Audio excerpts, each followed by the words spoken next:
Historia de la Sagrada Pasión, sacada de los 4 Evangelios por el Padre Luis de la Palma.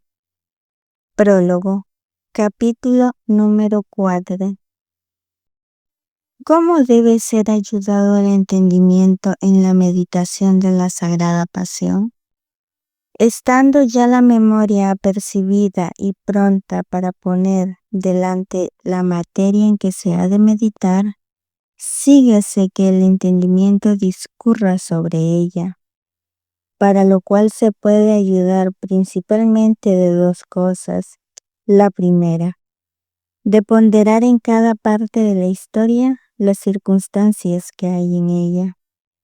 La segunda, en cada una de estas circunstancias que ponderaré, buscar razones, comparaciones y argumentos para mover la voluntad al afecto y propósito que deseamos. Las circunstancias que se pueden considerar y ponderar en cualquiera parte de la historia de la Sagrada Pasión se puede reducir a 6, las cuales pone nuestro glorioso Padre San Ignacio en la primera meditación de la 3ª semana, porque los 6 puntos que allí señala no son tantos puntos particulares de aquel ejercicio, que es de la última cena, cuantas circunstancias generales que se deben considerar en toda la historia de la Pasión, y se deben aplicar y acomodar a las demás meditaciones, como lo advierte el mismo Santo Padre, y lo probamos más largamente en otro lugar. La primera es de las personas que entrevienen en aquel paso. Conviene saber quién son, su dignidad o indignidad, sus méritos o desméritos, el hábito, el gesto y disposición de ellas, su mansedumbre y modestia, o su descompostura y crueldad, y cosas semejantes, y a esto se reduce aquella ponderación tan necesaria en esta persona que padece, y cuáles las personas de quien padece y por quién padece. La segunda es considerar las palabras que se dicen. Conviene saber las calumnias, acusaciones, falsos testimonios, injurias y blasfemias, y no menos las respuestas de Cristo nuestro Señor, tan llenas de sabiduría y de humildad, de mansedumbre y de entereza, de modestia y de majestad. Y sobre todo se debe considerar el silencio del Salvador, que fue tan grande y en tal ocasión que bastó para que el juez, siendo gentil, se admirase vehementemente. La tercera, considerar las obras que se hacían. Conviene saber, por una parte, los tormentos y la manera y gravedad de ellos, y por otra la paciencia y mansedumbre, y las domas virtudes que resplandecían en el Salvador.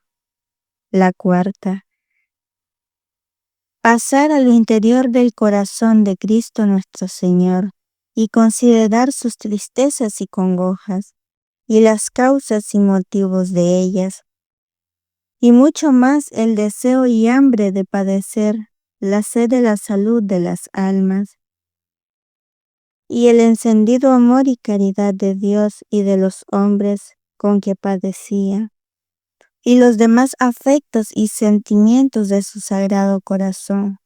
La quinta, subir más arriba a la consideración de su divinidad y mirar cómo estaba escondida y disimulada, sufriendo aquellas injurias, y no estorbando la tristeza ni los tormentos de la Santísima Humanidad, ni castigando a los atormentadores, antes los sustentaba y les daba ser y movimiento.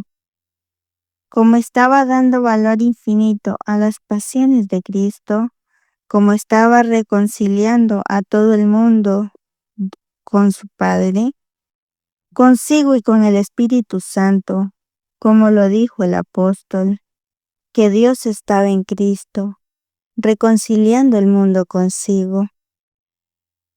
La sexta, mirar por quien padece estas penas. Conviene saber por mí y por mis pecados, y considerar que será razón que yo haga y padezca en retorno y agradecimiento de tan alto beneficio. Y ayudará mucho mirar estos misterios, como si se hubieran obrado por mí solo, porque yo estuve tan presente a los ojos de Cristo nuestro Señor, cuánto padecía, como si yo fuera solo y no hubiera otro en el mundo. Y a mí me cupo tanta parto y me puedo aprovechar tanto de estos merecimientos, como si yo fuera solo el que se aprovechaba de ellos, porque no goza cada uno de la luz del sol, por haber otros muchos que gocen de ella, ni la gozará más si fuera él solo, y no hubiera otro ninguno en el mundo. Y finalmente, ¿por qué la caridad de Cristo nuestro Señor fue tanta? Que si necesario fuera, padeciera por mí solo, lo que padeció por todo el mundo.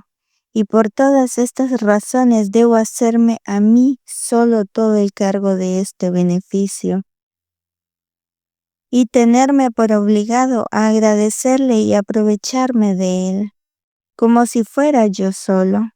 De esta manera parece que meditaba la pasión del apóstol San Pablo, cuando decía que me amó a mí y se entregó a sí mismo por mí. Estas son las circunstancias de que se puede ayudar el entendimiento para entretener y dilatar su discurso en la meditación de la Sagrada Pasión.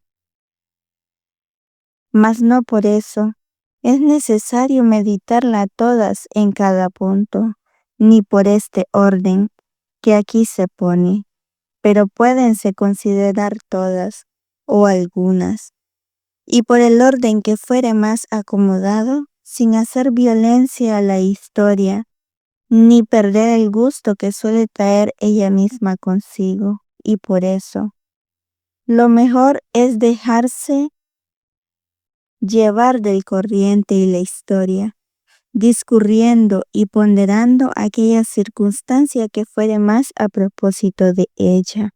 Capítulo número 5. ¿Qué afectos se pueden sacar de la meditación de la pasión para ayudar a la voluntad?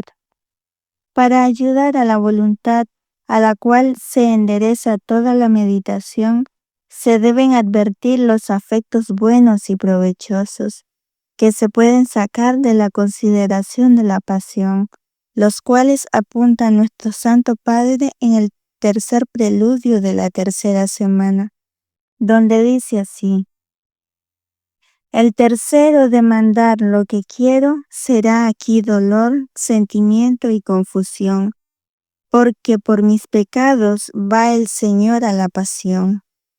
Y en el cuarto punto dice: el cuarto, considerarlo que Cristo nuestro Señor padece en la humanidad, o quiere padecer, según el paso que se contempla, y aquí comenzar con mucha fuerza, y esforzarme a doler, tristar y llorar, y así trabajando por los otros puntos que se siguen. Y en el sexto punto dice así: el sexto, considerar como todo esto padece por mis pecados, y qué debo yo hacer y padecer por él. Todas estas son palabras del Santo Padre.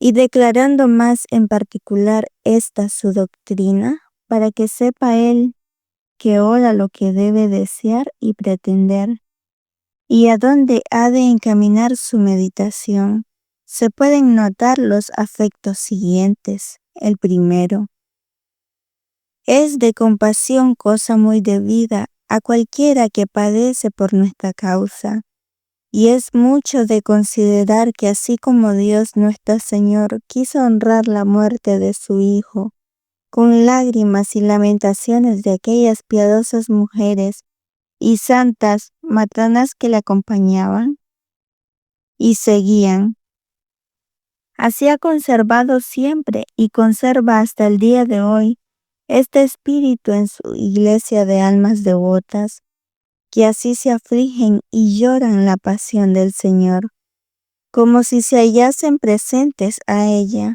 lo cual parece que profetizó Zacarías cuando dijo: Aspicien ad me conifixur opans en plentu. Mirarán, dice, al que enclavaron, y llorarán sobre él con grande llanto, y se dolerán sobre él, como se suelen doler cuando muere el hijo primogénito. En aquel día habrán grandes llantos en Jerusalén. El segundo, aborrecimiento del pecado, que fue el principal verdugo, que llevó a la muerte al Señor, y el que hizo feo y como leproso al más hermoso de los hombres. No está para ser visto, dice Isaías, ni tiene hermosura. Verdaderamente que Él llevó nuestras enfermedades y tomó sobre sí nuestros dolores. Y nosotros le tuvimos como leproso y como herido y humillado de la mano de Dios, pero Él fue llagado por nuestras maldades. El tercero, temor de la divina justicia. Este fruto nos enseñó a sacar el Salvador, cuando hablando con las mujeres que le seguían les dijo: No lloréis sobre mí, hijas de Jerusalén, sino llorad sobre vosotras y sobre vuestros hijos, porque si en el árbol verde y fructuoso se hace este castigo por culpas ajenas, ¿qué se hará en el árbol seco por las suyas propias? El cuarto, es admiración de la sabiduría y bondad de Dios, que halló y puso en ejecución medio tan convincente para gloria suya, para satisfacción de su justicia, para demostración de su misericordia, para remedio del mundo y para destrucción del pecado y del infierno, todo lo cual citó el Salvador en aquella palabra. El quinto, es esperanza que quien nos dio lo que es más, no nos negará lo que es menos. Este sentimiento se halla frecuentemente en San Pablo, que nos enseña a sacar este fruto de la Sagrada Pasión, y hace el argumento, así de parte de Dios, que nos hizo este beneficio, como de parte nuestra, que le recibimos de lo primero, dice: el que no perdonó aún a su propio Hijo, sino que le entregó a la muerte por todos nosotros, ¿cómo no nos ha dado ya todas las demás cosas justamente con Él? De lo segundo dice: si la muerte, dice, del Hijo de Dios tuvo tanta fuerza, que nos reconcilió con su Padre, cuando éramos sus enemigos, mucho mejor seremos salvos por virtud del mismo Señor vivo y resucitado. Después de estar amigos y reconciliados con Dios, que fue como que si dijera, usando una galana acomodación: si su muerte nos resucitó cuando estábamos muertos, mucho mejor su vida nos ha de salvar cuando ya estamos vivos. Y a estas dos cabezas se pueden reducir los motivos de esperanza que podemos sacar de la Sagrada Pasión.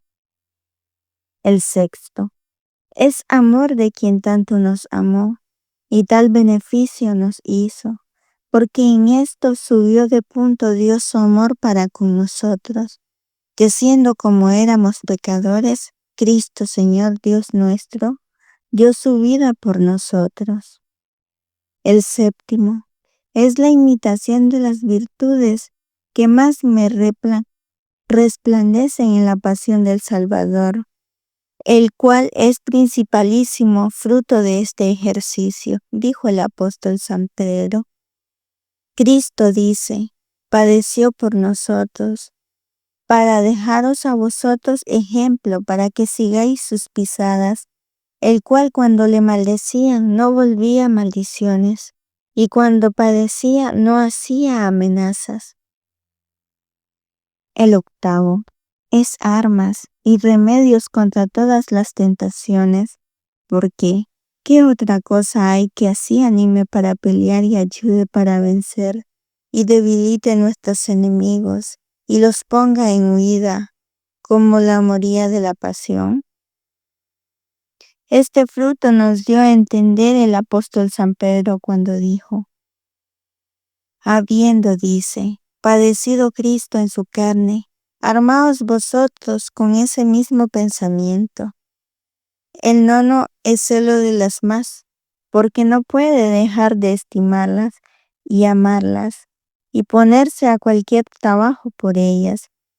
El que considera cuánto Dios las amó y estimó, y cuánto precio le costó su rescate, con esto atemorizó el apóstol San Pablo a los que escandalizaban a sus próximos.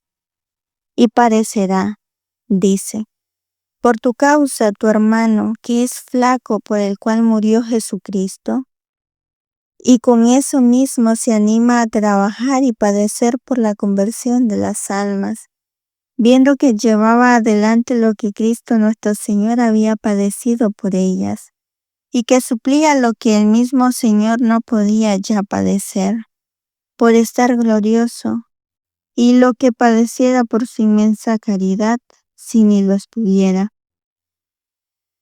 Yo, dice, cumplo en mi carne lo que le faltó por padecer a Jesucristo, para llamar y convertir, y enseñar, y perfeccionar todos los fieles, y para acabar de formar y hermosear su cuerpo místico, que es la Iglesia.